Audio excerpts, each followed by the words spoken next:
Shalom Ibu dosen, terima kasih atas waktu dan kesempatan yang diberikan kepada saya untuk mempresentasikan tentang sistem respirasi pada manusia.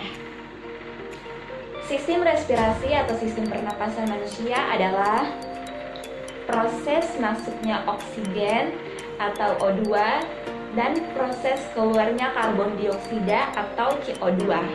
Proses respirasi terbagi menjadi dua, yaitu yang pertama inspirasi, yaitu proses masuknya oksigen atau O2, sedangkan ekspirasi adalah proses keluarnya karbon dioksida atau CO2.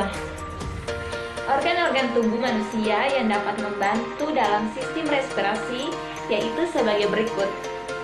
Yang pertama ada rongga hidung, ada faring atau tekak, ada laring atau pangkal tenggorokan, ada trakea atau batang tenggorokan, ada paru-paru kiri dan ada paru-paru kanan, ada bronkus atau cabang tenggorokan dan ada bronchiolus, dan ada juga alveolus. Yang pertama yaitu rongga hidung. Rongga hidung. Hidung mempunyai dua bagian, yaitu yang pertama lubang hidung dan yang kedua rongga hidung.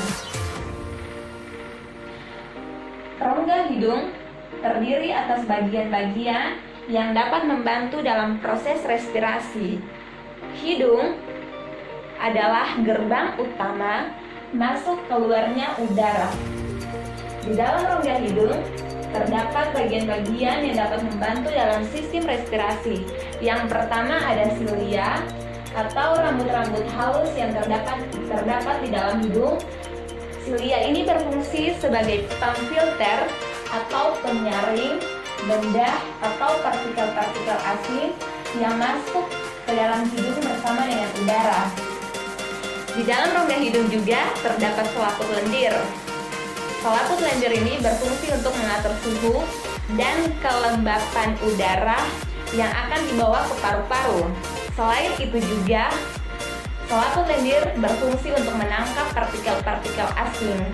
Di dalam selaput lendir terdapat dua kelenjar, yaitu yang pertama kelenjar keringat atau yang biasa kita sebut dengan sudorifera, dan yang kedua ada kelenjar minyak atau sebasea. Selain itu ada juga konka. Ada konka di dalam rongga hidung yang berfungsi untuk menghangatkan udara yang akan dibawa ke paru-paru karena memiliki banyak kapiler darah. Pada saat udara masuk ke dalam rongga hidung, udara akan mengalami tiga proses, yaitu yang pertama proses penyaringan, yang kedua proses penghangatan udara, dan yang ketiga proses pengaturan suhu dan kelembapan udara. Nah, setelah udara dari rongga hidung, udara akan masuk ke faring atau tekak. Faring merupakan percabangan dua saluran, yaitu saluran pencernaan dan saluran pernafasan. Fungsi faring yaitu untuk menyediakan saluran bagi udara yang masuk keluar dan juga sebagai jalan untuk makanan dan minuman yang ditelan, dan menyediakan ruang dengung atau resonansi untuk suara percakapan.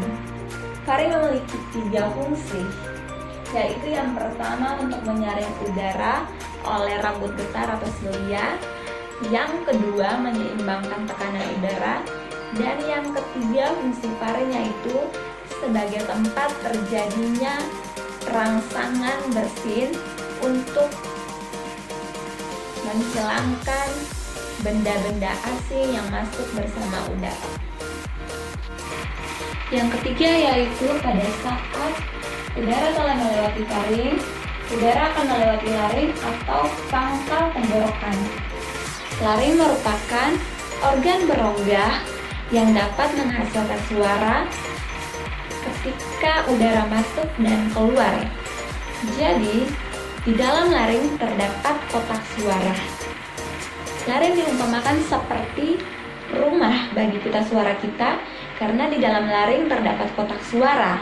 Suara dapat dihasilkan ketika otot-otot di dalam kotak suara tersebut menegang atau berkontraksi. Jadi fungsi utama dari laring yaitu sebagai penghasil atau untuk menghasilkan suara dan sebagai tempat keluar masuknya udara. Pada saat kita bernapas, udara yang masuk akan melewati dua pita suara yang berhimpitan dan akan menghasilkan getaran. Nah, getaran inilah yang akan menghasilkan suara. Laring dikelilingi oleh tulang rawan atau cartilago. Salah satu tulang rawan yaitu epiglottis yang terletak pada bagian ujung pangkal tenggorokan atau laring. Antara faring dan laring terdapat katup epiglottis. Epiglottis ini berfungsi untuk mengatur masuknya udara dan makanan ke salurannya masing-masing.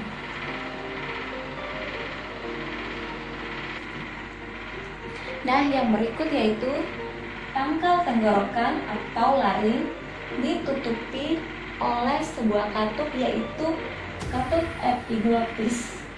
Pada saat kita menelan makanan, katup ini akan menutup pangkal tenggorokan supaya ketika makanan yang masuk tidak melewati saluran pernafasan tetapi melewati saluran pencernaan.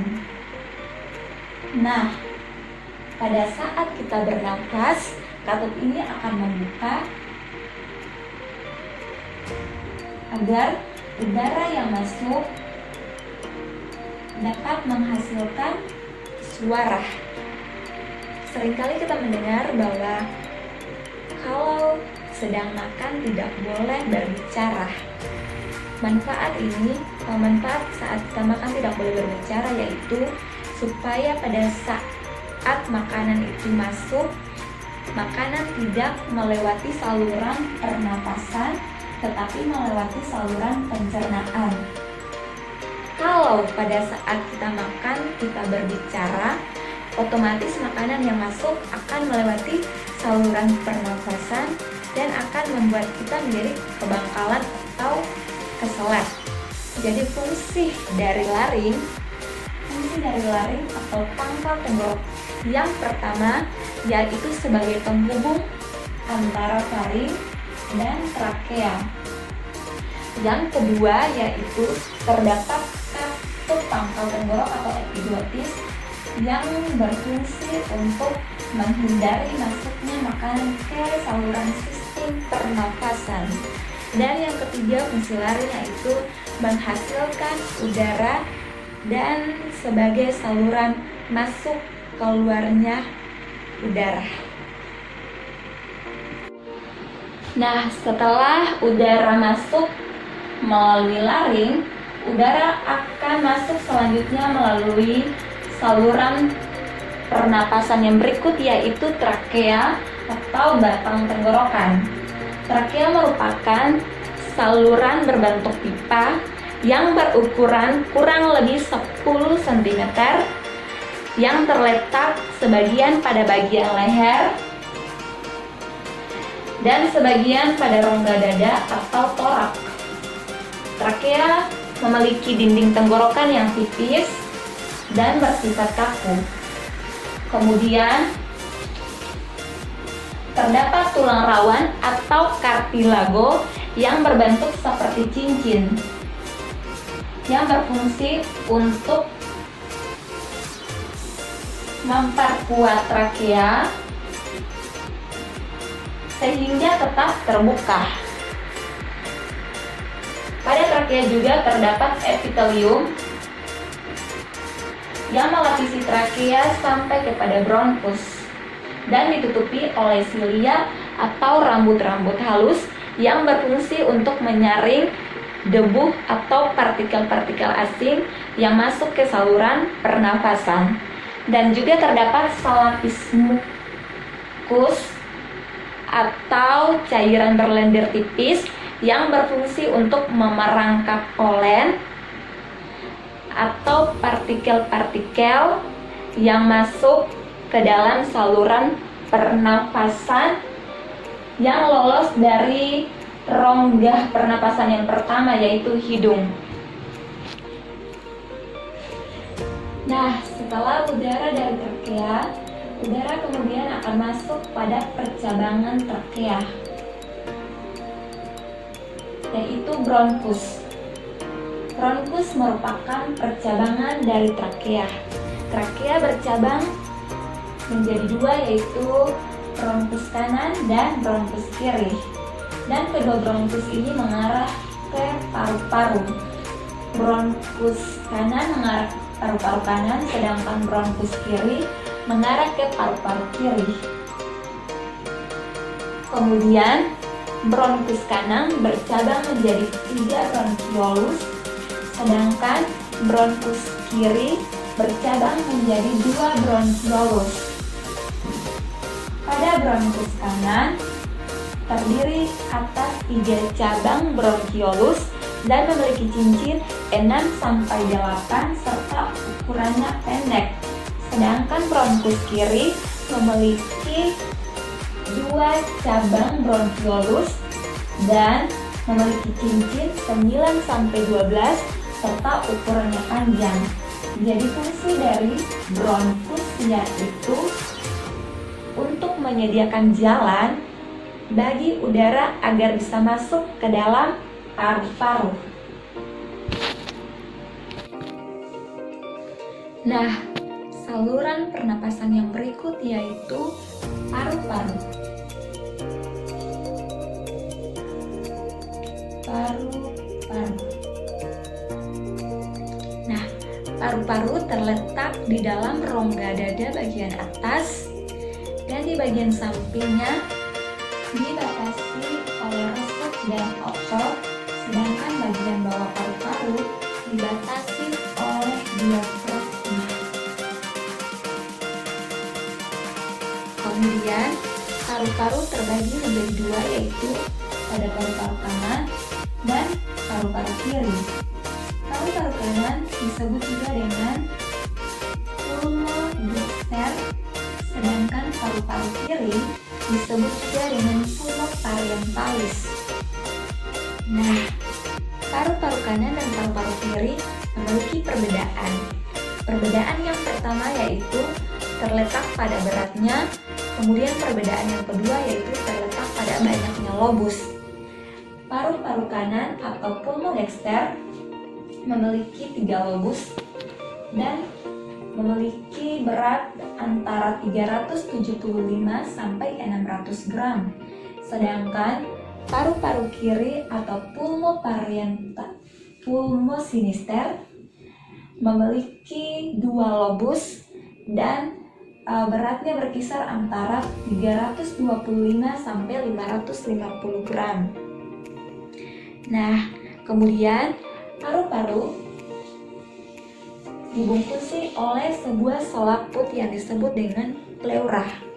Pleura atau selaput pembungkus paru-paru terbagi juga menjadi 2, yaitu yang pertama pleura atau selaput bagian dalam yang langsung membungkus bagian paru-paru disebut dengan pleura visceralis, sedangkan yang kedua yaitu selaput bagian luar yang membungkus bagian rongga dada disebut dengan pleura parientalis. Nah, yang berikut yaitu bronkiolus. Bronkiolus merupakan percabangan dari bronkus. Di dalam bronkiolus terdapat alveolus.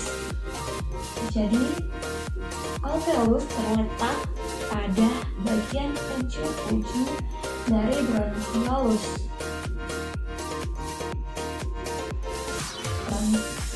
Jadi, alveolus ini merupakan saluran akhir dari sistem respirasi atau sistem pernapasan yang berbentuk seperti gelembung-gelembung kecil yang berisi udara yang dindingnya tipis dan berdekatan erat dengan pembuluh darah atau kapiler darah. Kemudian di dalam paru-paru alveolus berjumlah kurang lebih 2-3 juta alveolus di dalam paru-paru. Nah, di dalam alveolus ini terdapat jaringan epitel tipis lapis yang memungkinkan terjadinya difusi, yaitu pertukaran antara CO2 dan O2 yang terjadi antara pembuluh darah dan alveolus. Jadi oksigen akan diserap oleh darah, sedangkan CO2 atau karbon dioksida akan dikeluarkan melalui proses ekspirasi atau proses pengeluaran karbon dioksida. Bagian yang berikut yaitu proses penyerapan dan pengangkutan O2 dan CO2. Oksigen akan berdifusi masuk ke dalam alveolus dalam proses respirasi atau pernapasan. Kemudian, oksigen tersebut akan diikat oleh hemoglobin atau saudara merah eritrosit dan membentuk oksihemoglobin. Kemudian, oksihemoglobin tersebut bersama-sama dengan peredaran darah akan terbawa ke seluruh jaringan tubuh. Nah, oksigen tersebut